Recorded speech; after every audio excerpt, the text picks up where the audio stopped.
Right now, what's the status of the dairy industry in the country right now? Yes, as we explained during the presentations, and as you found the statistics that were being given, the formal sector has declined since April when the COVID-19 hit the country.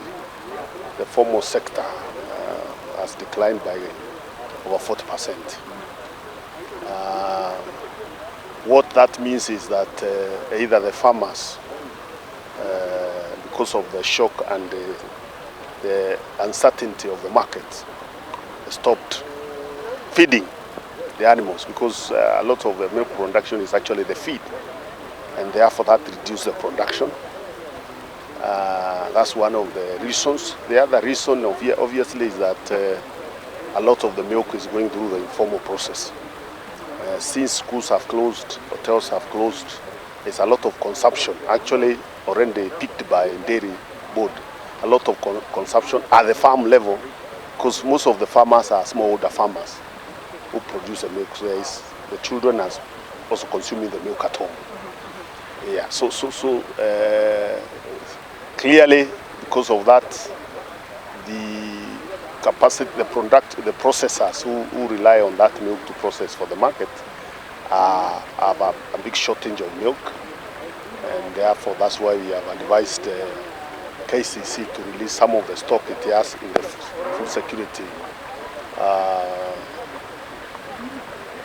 storage to sell to the processors to keep the market running as we push the farmers to go back to production, and as the effect of COVID also settles down, to go back to production. This 40% is approximately how many liters in reduction? Well, you can work it out. If at the optimum we produce around 5.2 billion liters, you reduce by 40%, you can see it was around 2 point something, around 2 billion liters, close to half of 5.2. Yes. You had also mentioned that the government might have to go into importing milk. How much milk Not are yet. you? We were just saying, in case the situation doesn't improve, we are saying what is in the stock, the milk that is in the store with KCC could sustain us another month.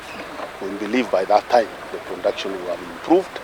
We want to work out a sensitization program with dairy board across to the farmers to tell them to go back to production. So we are not there yet. We are just saying there is a danger if we don't see any change, because consumers require milk, and if the milk is not available locally, then you have to get it from wherever it is available. Let's talk about the cost of animal feed. What are you telling the farmers? We were not saying government will go directly into production of animal feed. We are saying government will provide available land to farmers and processors of animal feed to grow raw materials for processing animal feed. And we were saying the opportunity there is there in Galana Kulal, for example, and the opportunity is there in vast land pieces across the country owned by agriculture, by NDC and other government corporations. Even the Galana Kulal farm, we want, once the government invests in the infrastructure required, to hand it over again to the private sector to start producing. And then, guide them and give them conditions so that they produce what we need. Because the trouble is also sometimes you want to produce what is easy to produce and what can make you more profits.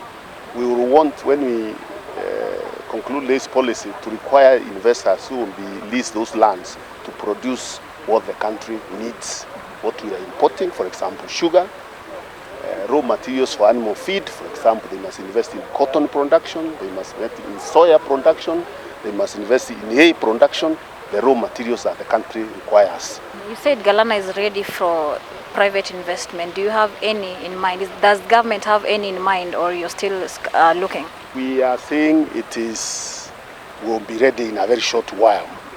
Once government invests 600 million that is required to put the rest of the land of the 10,000 acres into production, then even as we do that, we will be working out the processes of transparently attracting private investment. We don't have any specific person or company.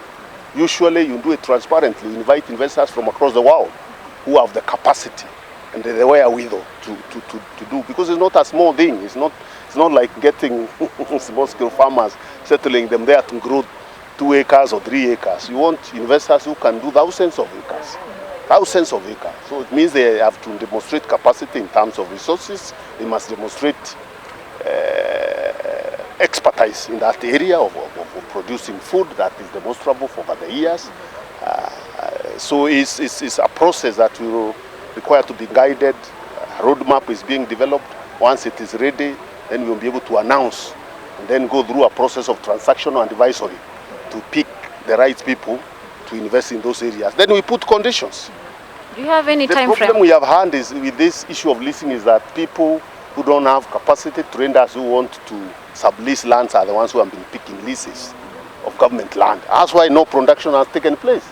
You will see there are many of them with leases. But what have they done since they took those leases? Nothing. Do you have any time frame?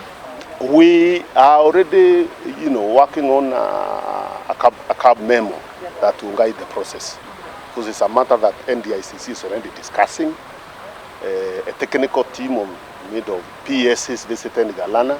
They have produced a report which is already sitting in cabinet. The rest is now, in fact, looked at the report and told them to go and develop a roadmap. So within the recess, they were actually supposed to go and sit down and develop a roadmap. And the committee consists of all the PSs who are in departments that have a bearing on that work. Include people who are in infrastructure, power, and roads. It also includes crop, my ministry. It also includes water. It's all the stakeholder ministries that are involved in this work. They're working together. Thank you so much. Thank you. Peter Munya, the Cabinet Secretary, Agriculture, speaking to Metropole TV.